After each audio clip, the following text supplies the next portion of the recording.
All right. Hi, folks. Welcome back to the PagerDuty Twitch channel. I'm Mandy Walls, DevOps Advocate at PagerDuty. And with me today, you know what time it is. Process Automation Release Notes with Forrest this week. What do we got? Hey, Mandy. 4.10. Yeah, Jake didn't get to join me this week, so no hat, no zip ups this week, no banter. To make up for it next time. But we did release 4.10.0 last week. Yeah. With an asterisk. I guess I got to put a little asterisk on that. We did notice an issue. If any customers are running the enterprise runners, you'll want to hold off until 4.10.1, but you don't have to wait long if you're watching this right now, because we're releasing that today. Excellent. Today is February 21st, 2023, for those that might watch it later. But all the dirty details are covered in both the release notes for 4.10.0 and the forthcoming 10.1 release a little bit later today. So out with the bad, here comes the good. Let's chat a little bit about what we did with this release. Yeah. I'll share my screen. Awesome. With the release notes. In the screen. There we go. Okay, so here's our release notes. I'll make that a slight bit bigger. We'll skip over the warning. Already kind of covered that. And we've added some new plugin suite configurations. So remember last time we talked about these plugin suites, or the ability to configure node source plugins and job plugins and all the plugin types from a single point. Yes. At both at the project level and you could do that at the global level, but what we found is a lot of customers really they had multiple environments. So doing a whole broad, like you don't just pick one region and one key to integrate absolutely everything in AWS, for example. So for AWS plugin suite, that was a strong natural step. We've released quite a few AWS plugins over the 4.x series. If you look back through this list of release notes, there's quite a few there. But now you can configure these along with those node sources and other things from the project's context with the plugin group. So it will apply to the node and the jobs all at once, and we'll show that off in a few minutes. Awesome. What else did we do? We did do some other fixes here and there. There's a long list of fixes. To be honest, they're all pretty well deep in the weeds. We did notice this was actually noticed internally. We use Rundeck internally. Some people call it dog fooding. That doesn't taste good, so I like to call it champagning. And we actually stopped using the description field for our Jira plugins, which is an option. You can get pretty customized with Jira, and all of a sudden our plugins didn't work that we were using to automatically create tickets and do things. So we realized that making that description field required on those plugins probably wasn't a good idea. I also can give a shout out to one of our solution consultants. His name is Dave Darby. He, in the interest of championing his customer, dove into our ServiceNow plugins and added the ability to update the notes, the note field on all of our ServiceNow plugins, where you can update and add tickets, etc. There was something unique about that particular, note field that was a little bit different than the custom fields you can do with the ServiceNow plugins. So thank you, Dave, for taking us one step further on those plugins, and a few others. So maybe we can run through the demo, unless there's anything that I can clarify. I don't see anything else super exciting in the list. So we'll log in here. I'm using our welcome project to do these demos. I tend to use this just preset set of jobs. I usually know how they're going to work, so I actually use this quite a bit for checking out new releases, etc. So we're here in our welcome project, and this is running on the 4.10.0 version. And we have a variety of AWS jobs in here, and this restart one, just to show there's nothing up the sleeve here. I don't have configuration on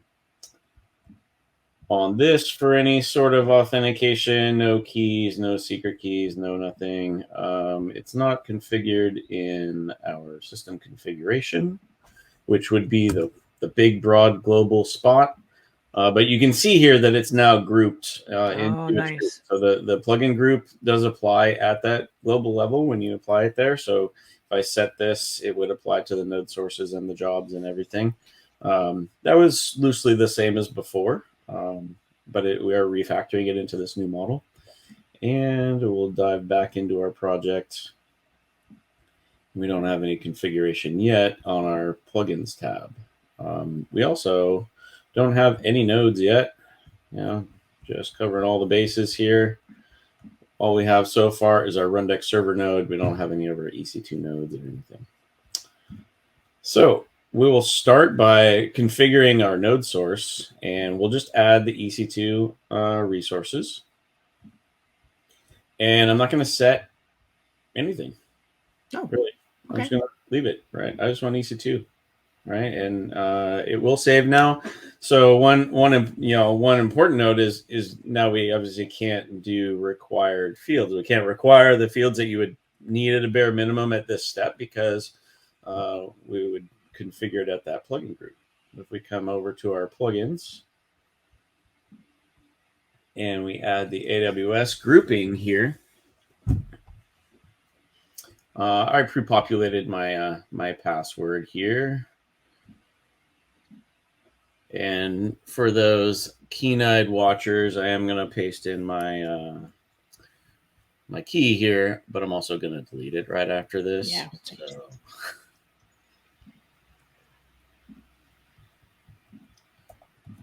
We'll paste in our key, and we'll pick our East region for this particular project. And we're not gonna get into the credential provider for this one. That's a little bit more advanced use case that one of our customers was interested in. So when we go ahead and save this, now previously I would have had to already configure that node source. Then I would have had to go in, as well as in previous versions, and I would have had to. It was complicated. It was not easy. Edit this, whatever this is, right? This kind of text-based editor. So we would have had to add 3 or 4 settings into there to also configure the job steps, as well as the health checks, etc. But we just did it at that plugin group, and now if we come back, we can see that we get nodes after probably a refresh here cycle, as long as the demo gods are on my side today. Yeah. It does some re-indexing or something on the back end when you update those things, right? So. It does. And now I'm looking at my logs.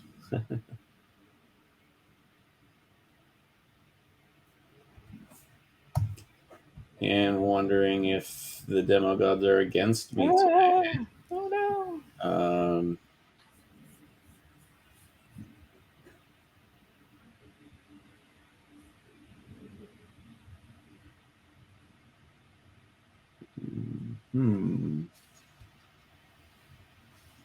I'm going to do this, but I'm going to do it in another screen, off screen real quick. I don't give up all of the details. My key here, I'm just going to make sure my key is the right value.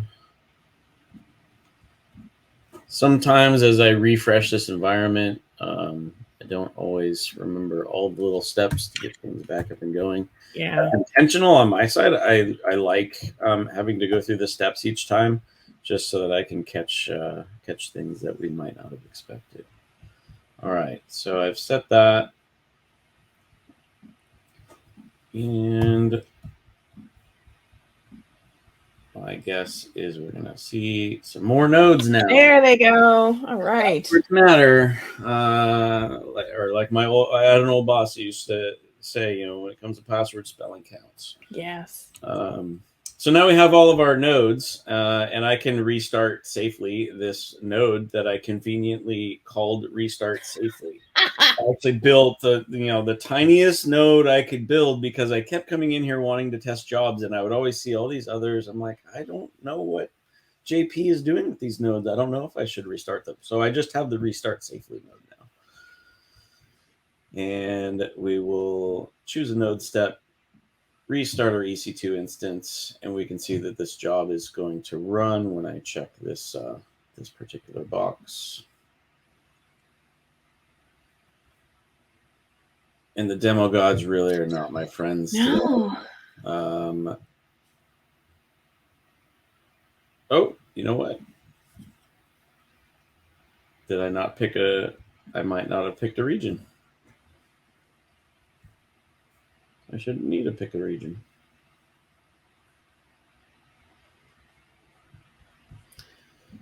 Yeah.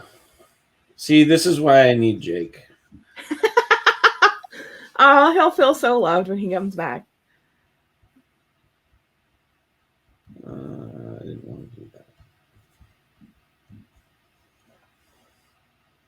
So it looks like it's pulling that region from the node. I guess we'll just dive into how do I troubleshoot jobs. So the first thing I'm looking at here is this is a node job. I'm running it against this particular node step.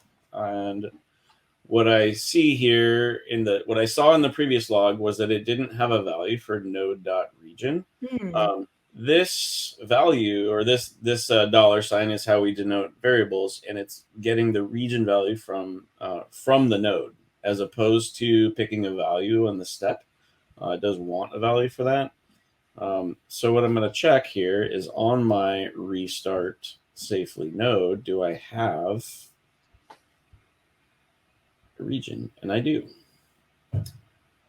So we're going to try just running it one more time.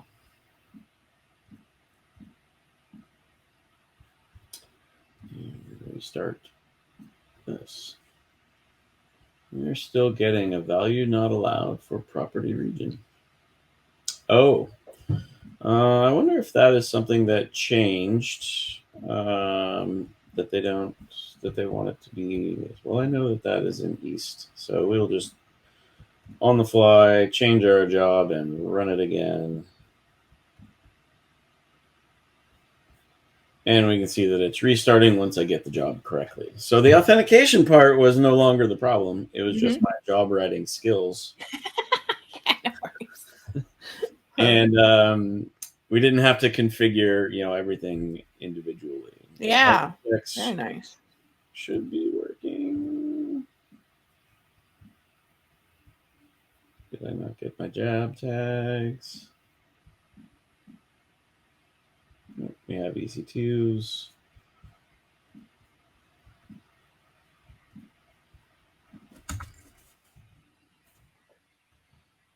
Uncounts.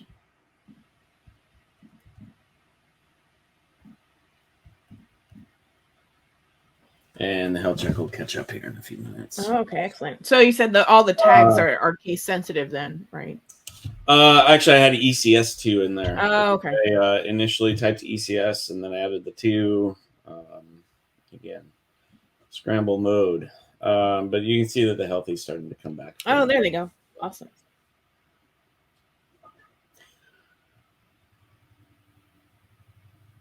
Cool. Yeah, so the 4.10.1 will be out a little bit later today. It does address a few CVEs that we had in the runner software, as well as a functionality that if you upgrade to 4.10 and you're using the runners, they likely won't work, the 4.10.0. So definitely look out for that 4.10.1. Would it be a good idea just for anybody if they're just gonna if they want to update to 4.10 just to wait for .1 anyway? Yeah. I think what we decided on was just recommending 4.10.1 to everyone, and we'll update this morning with those details. Awesome. If you ever want to keep up on releases, we're now making sure that those announcements go out through this news widget. Oh, nice. So if you click on news, you can kind of catch up on what the latest release notes are.